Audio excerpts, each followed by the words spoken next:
Hey guys, Jake from Michigan here, habitat consultant with Whitetail Partners. I want to take a little bit of time today to talk to you guys about something that's very important, something that plays a huge role in determining whether or not you have a successful season. And that's trying to save your better stand locations for later on in the season, or not hunting your favorite or your best stand locations right off the bat. While we can make the case to push into certain stand locations or areas of our property that we normally like to leave alone early on in the season, when we have relevant information, typically, most years, we want to be staying out of those areas of our property, our better or our favorite stand locations early on in the season. And the first thing that I want to talk about in this video is kind of why we have favorite stands. Why do we like one stand over the other? And this is the case with a lot of the hunters that I visit, and this is true with our hunting group as well. And it really should come to no surprise. The reason that we have favorite stands is because we see the most deer or the most bucks out of certain stand locations on our property. There's a reason that everyone in the hunting group has to draw straws, or everyone's fighting over the chance to be the first one to hunt that stand, because historically that's where everyone has seen the most bucks, or where everyone has gotten the most shot opportunities at the most bucks. And when talking with landowners or the neighbors that hunt around our properties, a lot of these guys, they like to push into those favorite stand locations opening weekend. So the first hunt, they go back to their favorite stand where historically they've seen the most bucks. But what they're not always taking into consideration is when are they seeing these bucks move around during daylight. While there's always going to be exceptions, I would bet that most of that buck activity that they're remembering from previous hunts or previous years was taking place, at least here in Michigan, from mid-October through mid-November. So not early on in the hunting season. But what you really have to be asking yourself is, opening weekend or early on in the hunting season really the best time to be pushing in to that favorite stand location? And for the most part, the answer is no. And guys, there's a reason for this. Different stand locations or different areas of your property start to peak at different times during the hunting season because the deer's behavior changes throughout the hunting season. Again, if I had to bet, I would guess that a lot of these favorite stand locations that guys want to push into early on in the season are located pretty close to security cover, really close to that bedding cover. And while habitat is laid out differently from property to property, a lot of times the high stem count areas, that thick security cover, that the bedding areas that those bucks like to hang out in, a lot of times this is located more towards the interior of the property. And so in order to hunt these areas, you need to be pushing in a little further into your property.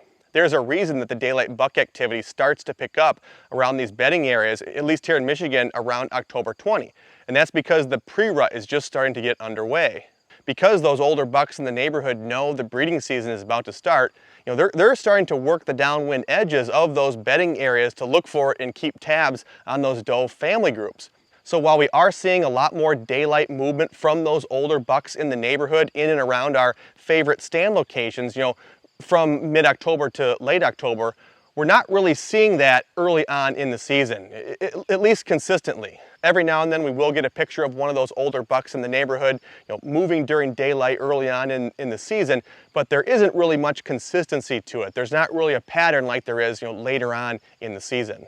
So what this tells me as a hunter is that if I'm pushing in to my favorite stand location early on in the season, likely a pre-rut stand location, that I have a much lower probability of having an opportunity at the deer that I'm after. If you do end up taking a chance and push into one of those pre-rut or rut stand locations early on in the season and don't have success, so you didn't get a shot opportunity, your property can be impacted negatively in a few different ways. The first and probably the most significant way that your property could be impacted negatively by pushing into areas of your property before they should be hunted is you could actually be spooking the bucks that were using your property before off your property. We always try to make sure that we have clean access to and from our stand locations. We take wind into consideration every time we hunt, and we have a pretty good scent control routine. But even with all of that, every time you're pushing into the woods, you're going to be leaving some trace behind. And if you're pushing into what might be the core of your property early on in the hunting season, there's a chance that you're leaving a lot of evidence that that property is being hunted.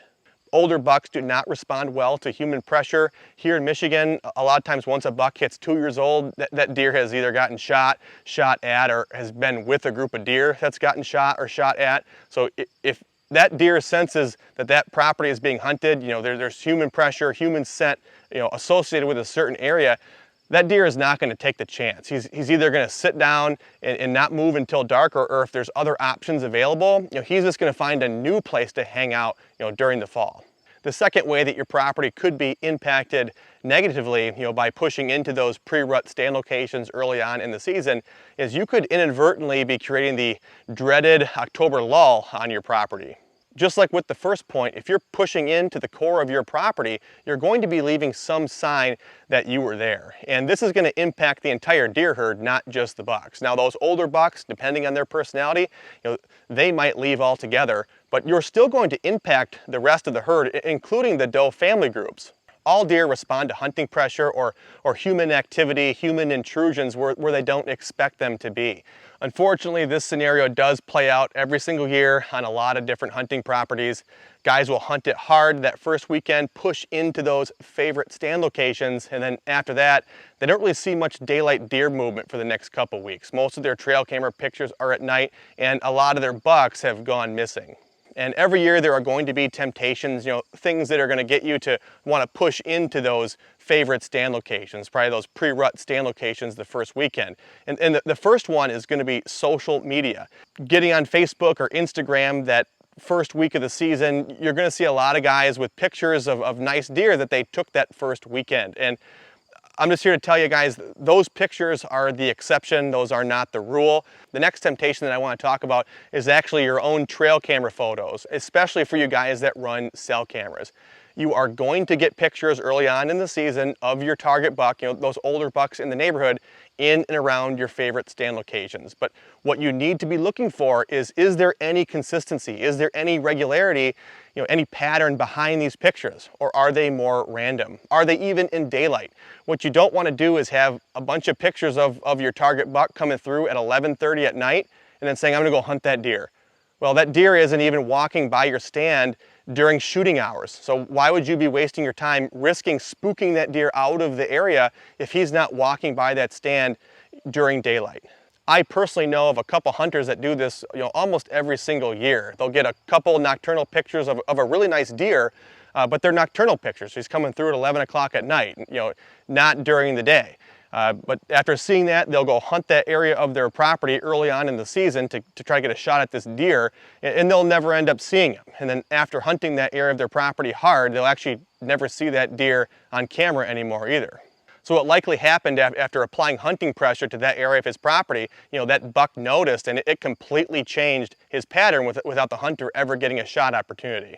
So guys, I know that your cell camera photos or seeing those nice deer taken on social media can be really tempting and can really make you want to push into those pre-rut stand locations early on in the season. Just try your best to not give in and stay patient. That is, of course, unless you have a deer patterned. So most of this video we talked about, try not to push into those pre-rut or rut stand locations early on in the hunting season.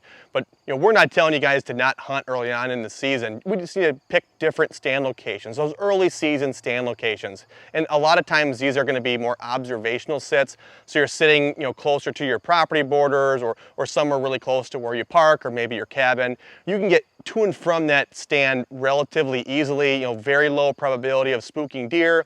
We can see kind of a little ways to try to maybe pattern some deer early on in the hunting season. Maybe you're on a little bit of a pinch point really close to the property border, so you can still have a fairly easy walk to your stand, not going to spook deer, but you also have maybe a higher probability of catching a deer coming across from the neighbors. We just want to try to avoid pushing too far into the property, into the core of the property, educating the deer that they're being hunted.